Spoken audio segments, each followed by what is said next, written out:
पहले तो स्वागत है दरेक मित्रों मारी YouTube channel Vikram Thakur blog में। और मित्रों हूँ आया छुं त्यारे अबाळा गामे ज्यां रामदास बापूनु भव्य एक मઢી आवेली है। रामदास बापू जे भगत था एमना जे चेला एम कहेवाय के जे लूणशिला लाधाराम बापू ए ते रामदास बापूना चेला था। અને જે રામદાસ બાપુનો જે અહીંયા ઇતિહાસ રહેલો છે એ મિત્રો કદાચ તમે નહીં જાણતા હોય તો વિડીયો સુધી બન્યા રહેજો। આપણે રામદાસ બાપુનો પૂરેપૂરો ઇતિહાસ જાણવાનો છે, તેમનો સંપર્ક જે લાધારામ બાપુનો હતો એ પણ આપણે જાણવાનો છે કે લાધારામ બાપુ જે રામદાસ બાપુના ચેલા હતા। तो मित्रों जे आप पाछळ જોઈ શકો છો કે જે આ ગેટ છે આ ગેટ થી આપણે અંદર એન્ટ્રી કરીશું।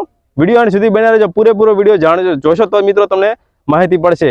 તો વિડિયો પૂરો ગેટ છે, આ ગેટ થી આપણે અંદર એન્ટ્રી કરીશું। હવે ઉપર પણ લખેલું છે ભલે વધારે ભાવથી વેલકમ રામદાસપુરા।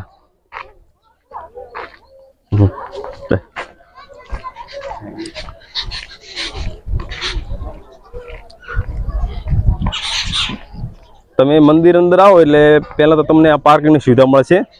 અહીંયા આ બાજુ પાર્કિંગ લોકો બાઇક છે ગાડી છે એવી રીતે અહીં પાર્કિંગ થાય છે, તમે જોઈ શકો છો। અને આપણે મિત્રો પૂરેપૂરો આજે વિડીયોમાં ઇતિહાસ આખો જાણવાનો છે, તો વિડીયો અંત સુધી બન્યા રહેજો।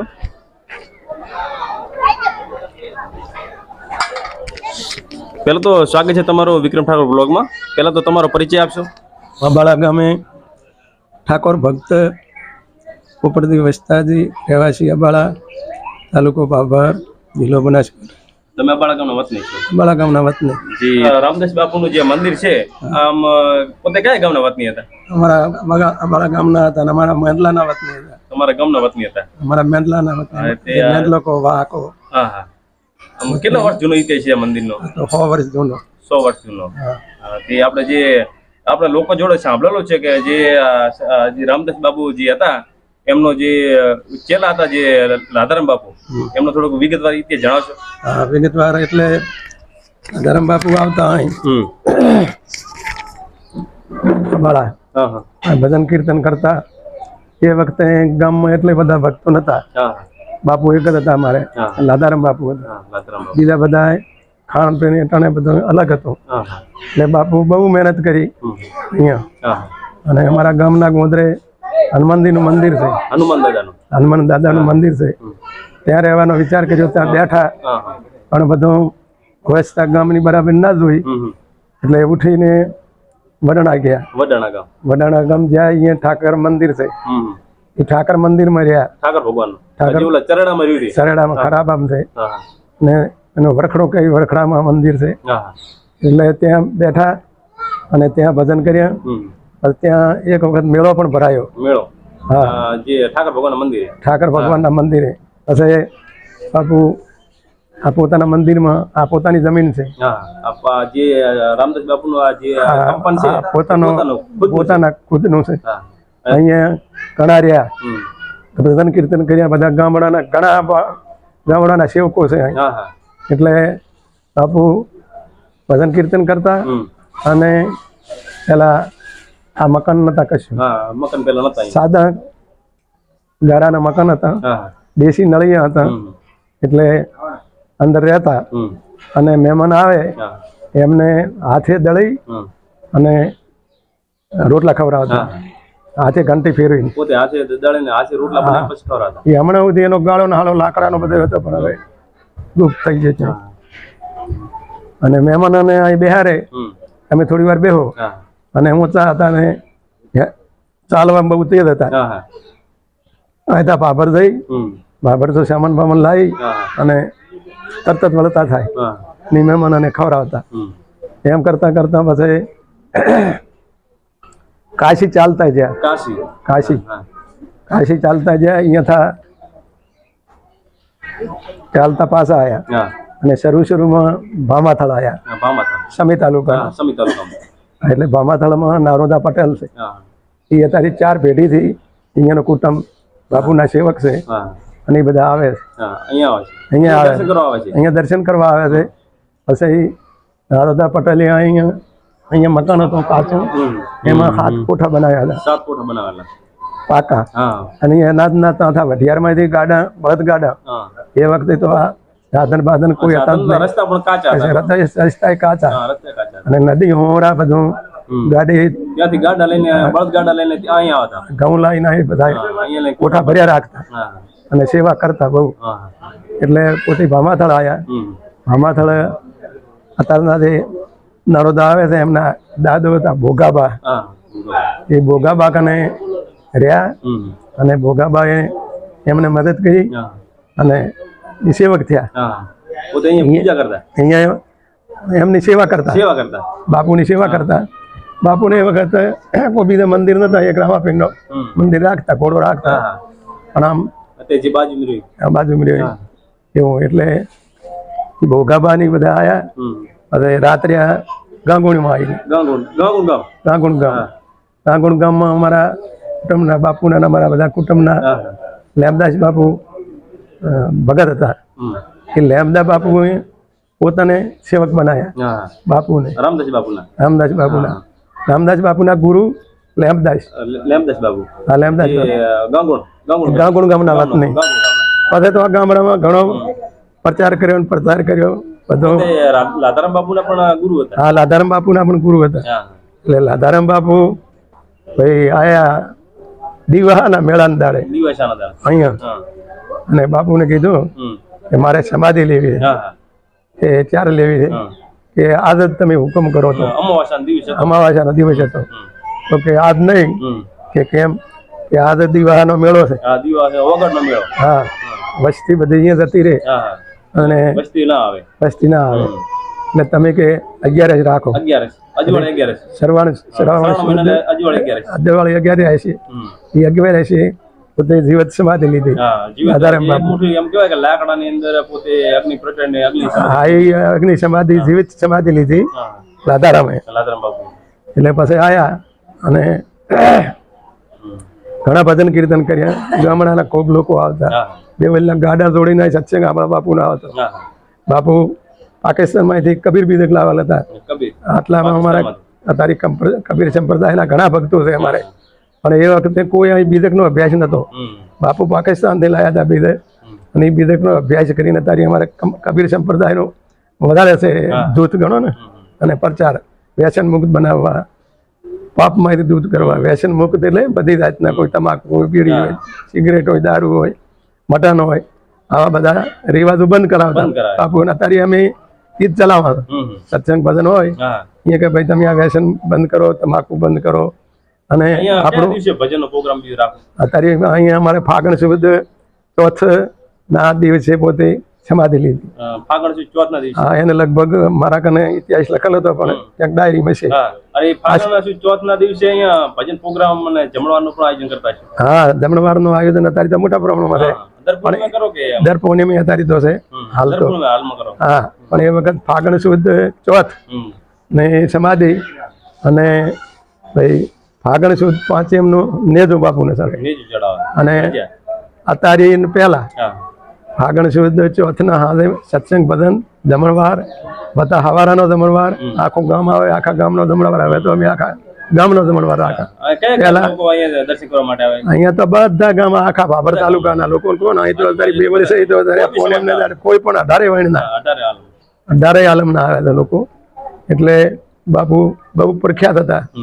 અને કઢિયા બધી વાતો કરે અમે તો જોયેલા નથી પણ કઢિયાનો ઇતિહાસ છે. હું પણ લગભગ 15 વર્ષનો હતો ને ભક્તિનો ઉપદેશ લઈને મેં ગુરુ બનાવ્યા હતા. બે પ્રથમ કારેલાના એક અમારા ઓમદાસ ગુરુ હતા. પછી અમે અત્યારે મધ્યપ્રદેશ બુરહાનપુર છે, અહીંયા અમારો ગુરુદ્વારો છે. અને એ સંતોને અમે ઘણી વખત બોલાવા. અત્યારે બીજા અમારા ગુરુ દેવ થઈ ગયા અને બીજા ઘણા લોકો આવે અત્યારે. અને અહીં બાપુનો બહુ પ્રચાર ચાલે આ ગામડામાં. અત્યારે રોજ તો અમારા ગાગોળ, માનપુરા, વાવડી, તનવાડ, શણવા, તેતરુઆ, ચેંબુઆ, સાતરા, રોહની, પાભર, નેસડા આ તો બધા લગભગ પૂર્ણિમે એકડ બેકડ આવ્યા વગર રહે જ નહીં. અને તિથિને દાડે તો બધા અમે આખા તાલુકાને આમંત્રણ આલે. આખું ગામનો જમણવાર. અને અમે ફંડ ફાળામાં પડતા નથી. પાવતી બુકો સપાવતા નથી. કોઈકનું ઘણું કરતા નથી. અહીં અમારા સ્વેચ્છાએ અમારા ગામના આ બધા ભાઈઓ સ્વેચ્છા એમ સાથે મળે હા સાથે મળીને એમની શક્તિ પ્રમાણે જે આ લઈ કોઈને કહેવાનું ને કે તમે ફલાણા દાન આપો એમ. જે આપણે રામદાસ બાપુ હતા તેઓએ કેવી રીતે સમાધિ લીધી? સમાધિ બાપુને તો શરીર છૂટ્યા પછી સમાધિ આપી હતી એમ કઢિયા કહેતા. અને પ્રાણ છોડ્યા પછી હા એમ કઢિયા કહેતા. મેં તો જોયેલું નથી પણ કઢિયા એ વાતો કરતા. સમાધિ આપેલી એમ? હા સમાધિ આપી હતી. જે આ મંદિર છે એનું લોકેશન બતાવશો, કઈ જગ્યાએ મંદિર આવેલું છે? આ મંદિર છે ઘણો ને ગામેથી 2-2.5 કિલોમીટર દૂર છે. અબાળા ગામથી 2.5 અબાળા ગામથી દૂર છે 2-2.5 કિલોમીટર. અહીંયા પેલો ખાલી રામદાસ બાપુની મઢી કહેવરાતી, રામદાસ બાપુની કટી કહેવરાતી. પણ હું 20 વર્ષ પહેલો સરપંચ હતો ત્યારે મેં વિચાર કર્યો કે આ મંદિરનો વિકાસ કરવો હોય તો અહીં શાળા બનાવવી જોઈએ. હા એટલે હું સરપંચ હતો. હા હું સરપંચ હતો ને એ વખતે પંચાયતમાં ઠરાવ કર્યો અને તાલુકામાં બધું અમારી લાગવળગું રાજકીય રીતે હતી એટલે તાલુકામાંથી અત્યારે રામદાસપુરા ગામ બનાવ્યું. અને આ બાળા ગામને ગ્રાન્ટ આવે એવી રામદાસ બાપુને પણ ગ્રાન્ટ આવે સરકારમાંથી.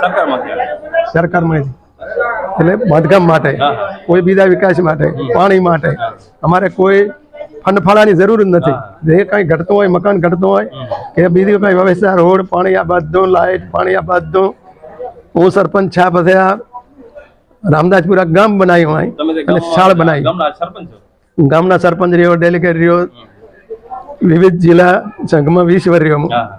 પાલનપુર જિલ્લા સંઘમાં 20 વર્ષ, તાલુકા સંઘમાં 10 વર્ષ. 10 વર્ષ 5 વર્ષ હું સરપંચ, 5 વર્ષ અમારા ઘરેથી બિનરી સરપંચ.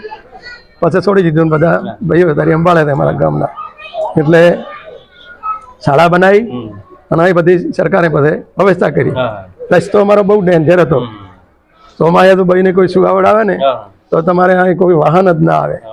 બહેન હોય તો એના મોહાળમાં મેળવી પડે, વહુ હોય તો એના પિયરમાં મેળવી પડે હુવાવડ કરવા માટે. અહીં સાધન આવતા જ નહીં. હવે ટ્રેક્ટર એક આવે, ટ્રેક્ટરમાં તો કંઈ હુવાવડ વાળાને બેરાય નહીં. એટલે આ રોડ બનાવ્યો સરકારે, સરકારના ખર્ચે આ બધું કર્યું છે. આ રહ્યું બધું સરકારમાંથી કર્યું છે. એટલે હું તો ખાલી નિમિત્ત જ છું સરપંચ તરીકે, આગેવાન તરીકે. અને આ બધી વ્યવસ્થા પછી આ પત્ર તો ગામવાળી અમે ફાળો કરીને ગામ લોકોના ફાળાથી આ પત્ર કરીને બીજું બધું સરકારને ખર્ચે કર્યું. ઓલો શેડ બનાવ્યો તાલુકામાંથી બનાવ્યો, કોમ્યુનિટી હોલ બનાવ્યો. અમારા ધારાસભ્ય પટેલ હતા ભેમાભાઈ. હા હોય જ ને એ વખત તો રેડિયોનો દરેક 18 વાણીમાંથી કોણ દે એમની તે શક્તિ પ્રમાણે. એટલે તો પૈસાની બહુ કિંમત હતી. એટલે આ નાણું આ નતું, નાના ટ્રેનનું હતું. તે આપણે 5 10 એવા વ્યવહાર હતા. 5 10 નો તો અમે વ્યવહાર કરેલા હતા દુકાનમાં. એટલે હાથો નાણું હતો જ નહીં, બધું ટીન પૈસા ચાલતા પરચોણમાં.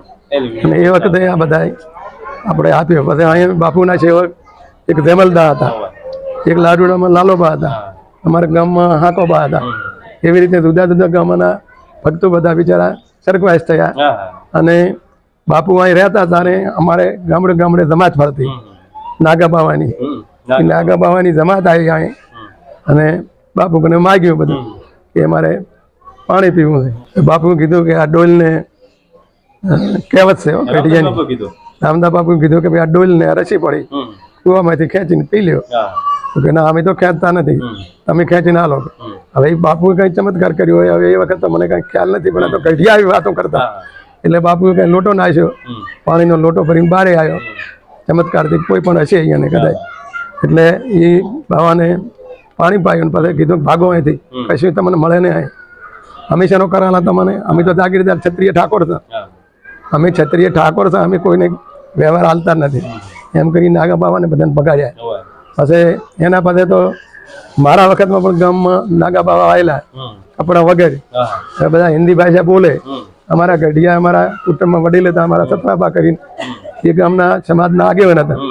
એમણે મને બોલાયો કે ભાઈ આ નાગા બાવા શું બોલે છે, અમે સમજતા નથી.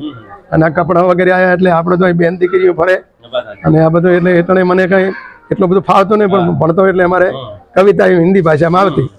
એટલે થોડું ઘણું બોબડું હિન્દી ભાષામાં બોલી અને એમને કપડો રોમાલ હતો એ પહેરાયો નાગા બાવાને કે ભાઈ આ રીતે ના ચાલે અમારે. એટલે મને માર ખાશો તમે, તમારા બેન દીકરી છે એટલે ના ચાલે. એટલે તમે મને માર ખાશો હોય, ચમત્કારની આગળ નમસ્કાર તમારા કશું નહીં કામ કરે. જો ધોકા પડ્યા ને તો તમે બધા ભાગશો. એ વખતે પણ અમે કશું આપ્યું નહોતું. પણ હાથ દોડા કરતા હતા કે હવે અમે તારા ના ઉપર શું કરા, બીજા ગામમાં ફરો તમે, તમારે ના ફરવું હોય. એટલે છે જ. બાપુનો ઇતિહાસ બહુ લાંબો છે લાંબો છે. અને ભજન પણ કરતા હા. અને અત્યારે હાલમાં- સત્સંગ કરતા હમ, અને ભજન ગાતા. હમ, ભાઈ ભાઈ સંસાર સમુદ્ર મોટો હમ, આનો ઊંડા નો આવે પાર. હમ, સંતોભાઈ વચન પરખો તો હાચા હીરા. હમ. કે તમે આ હું બોલું ભજન એના વચન તમે પરખો તો હાચા હીરા છે. હા.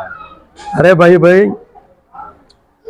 મેરો નહીં શીખે તો કે તીર ये संत बिरला को बुलाए संतो भाई अमरदम अविनाश अमरदम અહીંયા એટલે જે રામદાસ બાપુનો જે મઢી છે એના સિવાય બીજે કયા કયા દેવની મઢી છે? અહીંયા બીજા દેવો નથી કોઈ. હમ, એક અમારે અહીંયા આ મેડલાના ગુમડા મેડલાના મોહનદાસ બાપુ હતા. એ એમના પાસે પૂજા પોતી કરતા પૂજા.